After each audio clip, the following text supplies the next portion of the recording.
Vamos entonces a iniciar ahora con la tercera experiencia, que es el cambio de la respuesta hidrológica en la cuenca de la Quebrada Seca debido a los procesos urbanos que se han venido desarrollando.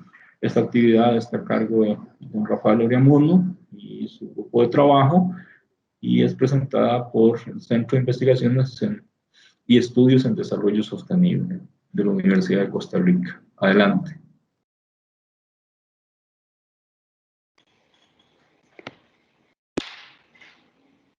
Buenos días nuevamente. Bueno, como hemos visto en las presentaciones anteriores, ha habido todo un proceso de desarrollo urbano que no ha seguido una planificación clara y ni tampoco una congruencia con las características topográficas y climáticas del país. Ante esto, pues ha surgido la necesidad de poder establecer cuál es la relación que existe entre la respuesta hidrológica de una cuenca y el desarrollo urbano que se presenta en la misma. Como bien lo presentó Jesse en la parte del código hidrológico, hay un antecedente importante perdón, que desarrolló don Carlos Sandí en la cuenca del María Aguilar, y con base en este antecedente se han planteado algunas nuevas ideas para estimar el cambio en la respuesta hidrológica debido al cambio en el uso de la tierra por el desarrollo urbano. El siguiente. En la cuenca de la Quebrada Seca se ha dado, como les decía, un desarrollo urbano acelerado, sobre todo a partir de la década de 1980. Y a partir de la década de 1990, la frecuencia de las inundaciones, sobre todo en la parte baja de la cuenca, se ha incrementado.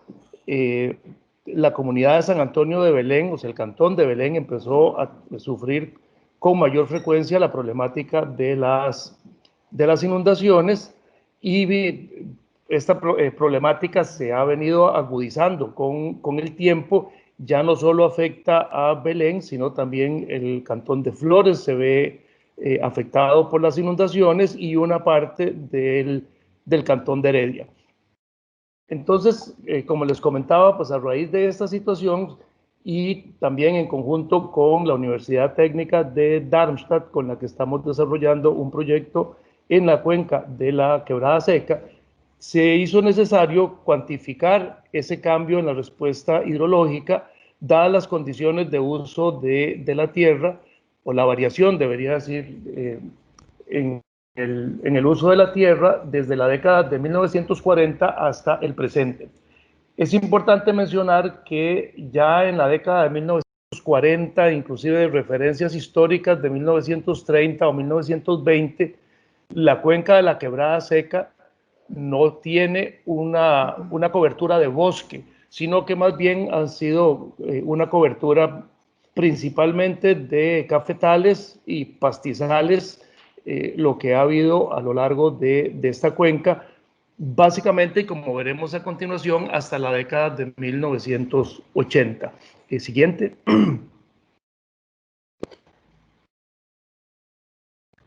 Aquí podemos ver la ubicación de la Quebrada Seca. Pues se encuentra en el Valle Central, en la provincia de Heredia.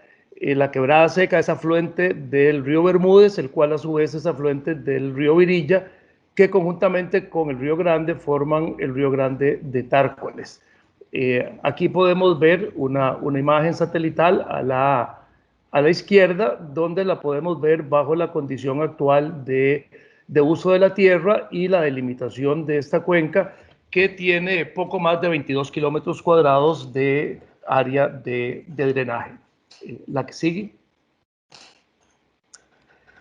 Entonces, como les comentaba, se consideró el periodo comprendido entre los años de 1945 y 2019, básicamente porque en esta zona tenemos fotografías aéreas desde la década de los 40, y podemos identificar claramente el uso de la tierra que existió en el año de 1945 y tomamos imágenes del Landsat, de los sensores Landsat del 2019 para hacer el análisis que voy a mostrarles a continuación.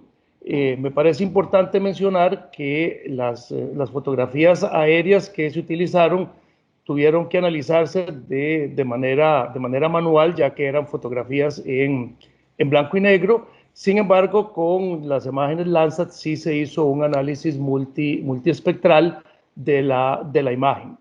Y aquí, básicamente, en las imágenes a continuación, lo que quiero destacar es cómo se ha dado el desarrollo urbano. Entonces, en este primer conjunto de imágenes, lo que vamos a tener es área permeable versus área impermeable.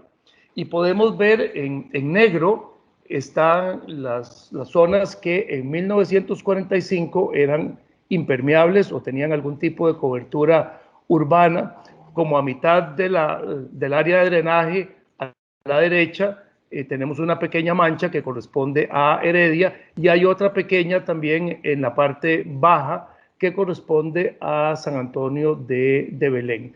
En términos generales, la cobertura urbana o impermeable de esta cuenca en 1945 era apenas de un 1,7%. La que sigue, por favor.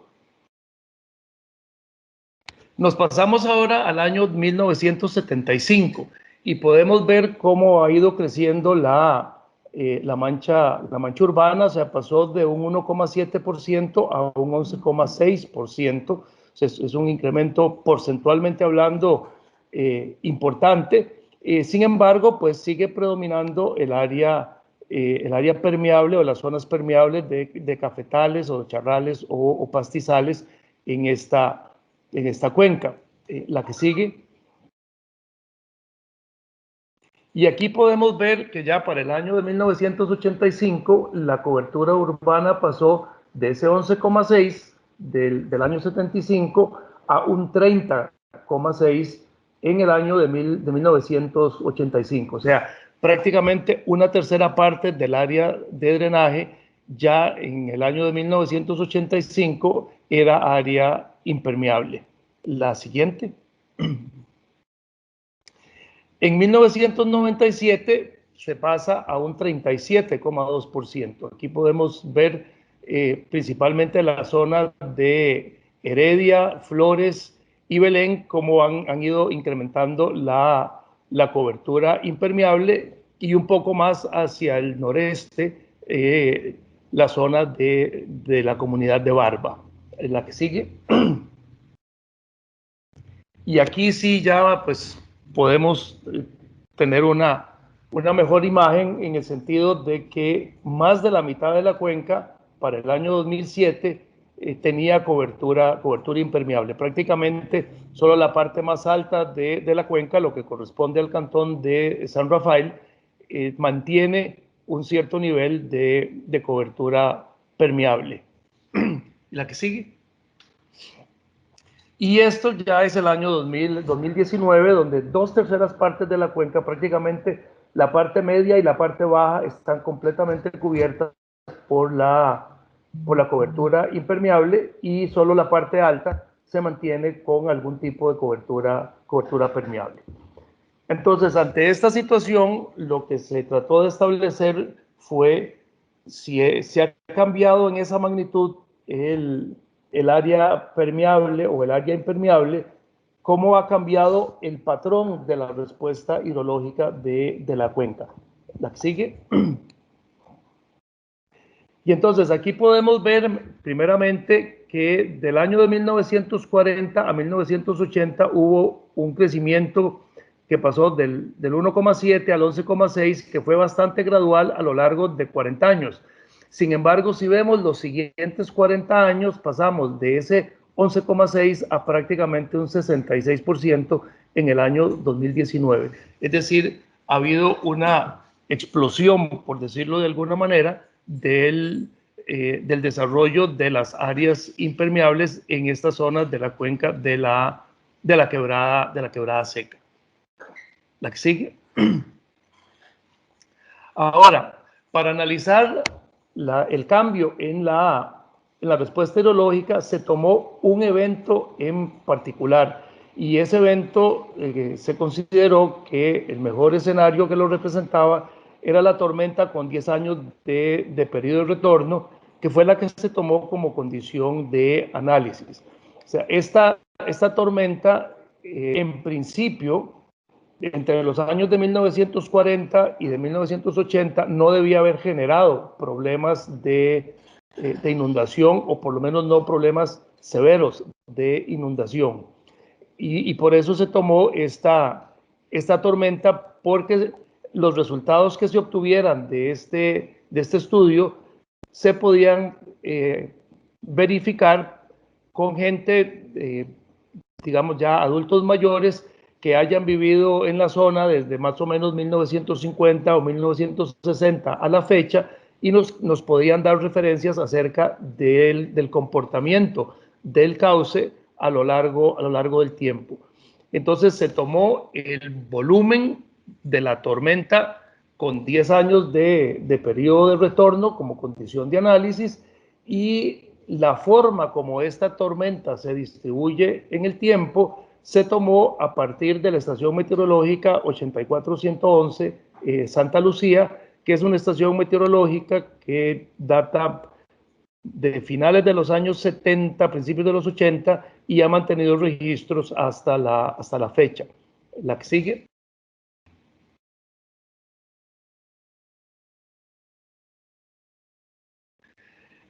Entonces, la variación en la respuesta hidrológica de la cuenca de la Quebrada Seca se determinó considerando solo como variable el cambio en el uso de la tierra, es decir, el volumen de lluvia se va a mantener constante, o se mantuvo constante desde 1940 hasta el 2019.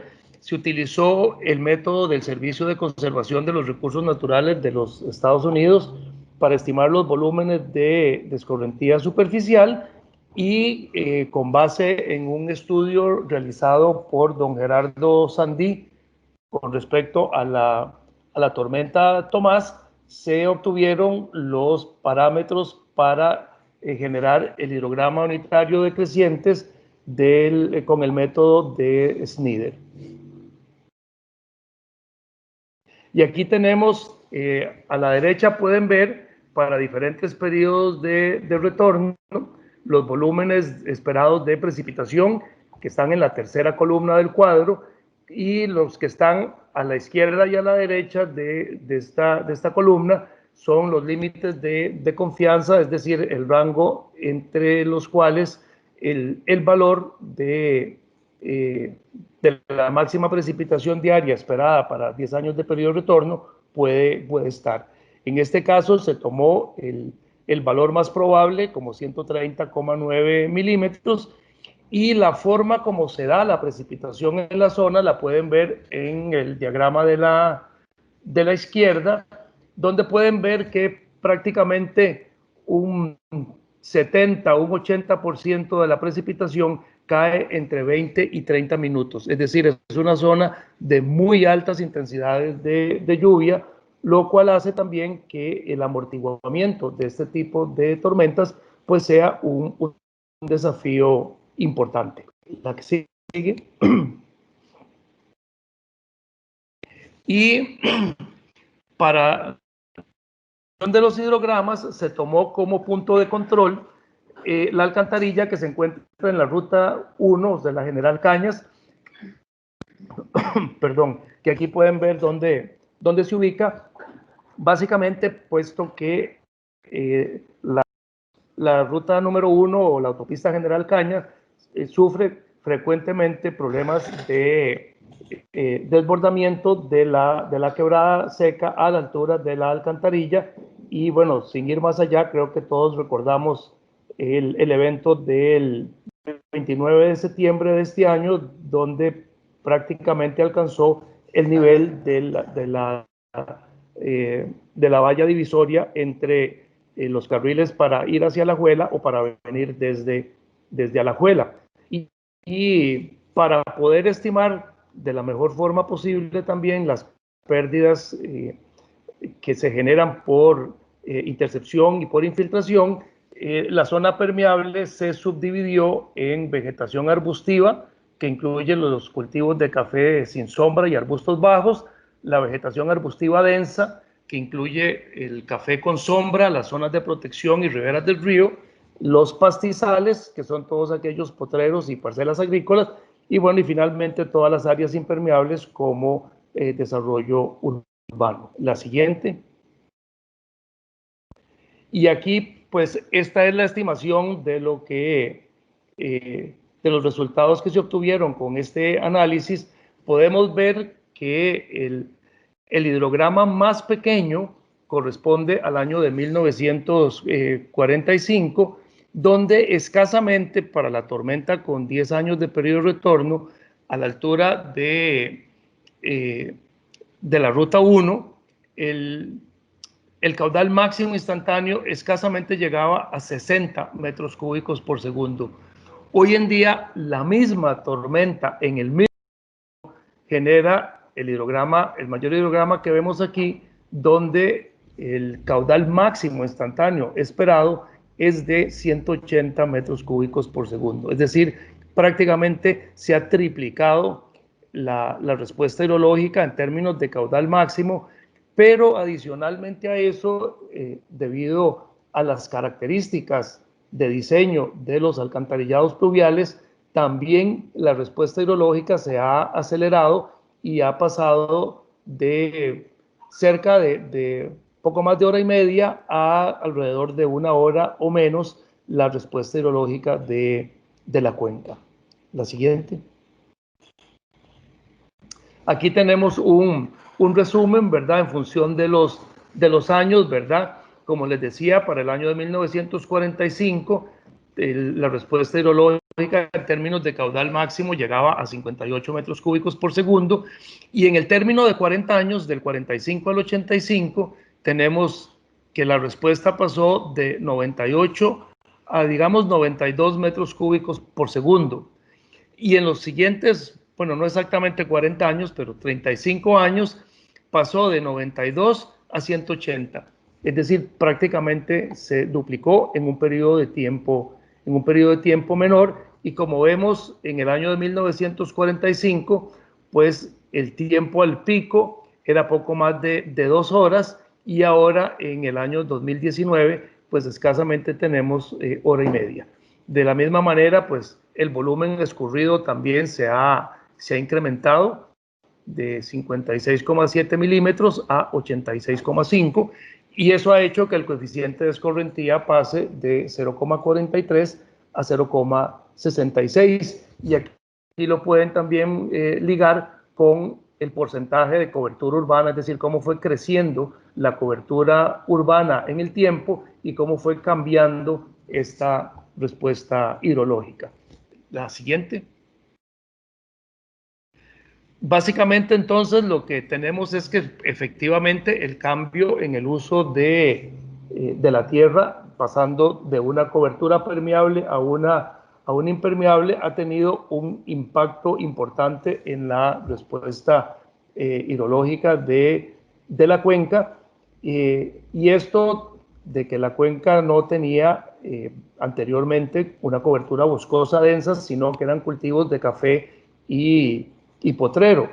El mayor incremento, tanto en términos de urbanización como en términos de la respuesta hidrológica, se da a partir de la década de 1980 y la primera década del siglo XXI. Y aquí, pues, es importante acotar que entre 1979 y 1991 la cobertura urbana pasó del 13,7% al 35,5%, es decir, casi 3 veces más, y entre el 2001 y el 2013 de 44,5 a 56,3%. Y esto, pues, ha implicado que el aumento de caudal que se ha dado pase de 91,9 en el año 1985 a 180,4 en el 19.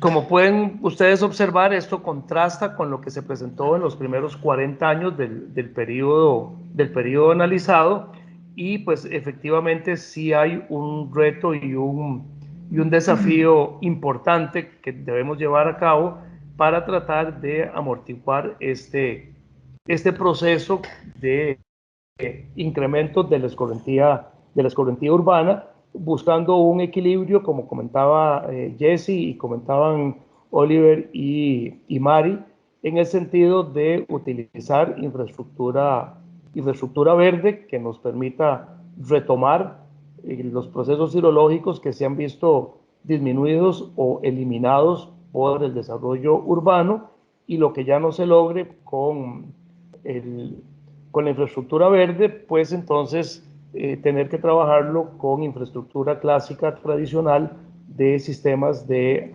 alcantarillado pluvial. Siguiente.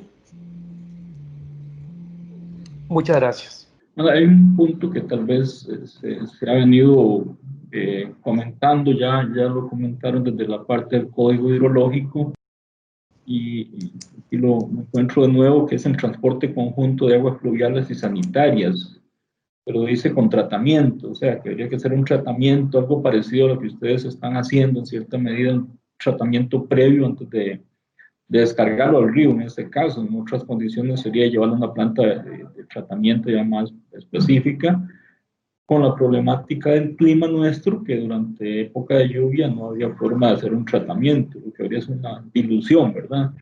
No sé, bueno, es un tema que tiene que ver con aspectos un poco culturales, legales, y no sé si tal vez don Rafael podría darnos alguna luz sobre ese asunto de llevar y aguas sanitarias juntas, y cómo ver ese tema, en qué condiciones estamos en la actualidad como para que eso sea posible, o no sería posible. Yo creo que sí es posible, y como bien dijo Jochen, puede mejorar, bueno, no solo puede, o sea, va a mejorar la calidad del agua en el cauce de la Quebrada Seca. En este momento, por diferentes razones históricas, ya los sistemas están combinados en buena parte de la gran área metropolitana, y va a ser muy difícil volver a separar esos dos sistemas. Digamos, la gente, cuando ha podido y hace una pequeña ampliación en su casa, y tal vez un tubo estorba aquí y aquel otro allá, al final lo que hace es juntar los dos tubos sin diferenciar si uno es pluvial y el otro es sanitario, y entonces eventualmente todo termina llegando al pluvial. Yo pienso que una solución transitoria para lo que ya existe puede perfectamente ser este pretratamiento que se propone con las biojardineras. Esto va a mejorar la calidad del efluente, y se pueden hacer pequeñas modificaciones a los sistemas de las viviendas, en el sentido de que cuando es sanitario, va todo hacia la biojardinera o la bioretención, y cuando es pluvial con sanitario, ya a partir de un cierto nivel, que desfogue directamente al sistema pluvial, ya que ese pretratamiento sería la dilución que le da el pluvial. Creo que esto ayudaría a mejorar la parte ambiental de las aguas de los cauces de nuestros ríos, y generaría una solución alterna a tener que obligar a toda la población a destrozar paredes, levantar pisos, buscar tubos para separarlos en pluvial y sanitario. Entonces yo sí creo que puede ser una alternativa viable, pero que se tiene que negociar en términos legales y en términos de factibilidad constructiva.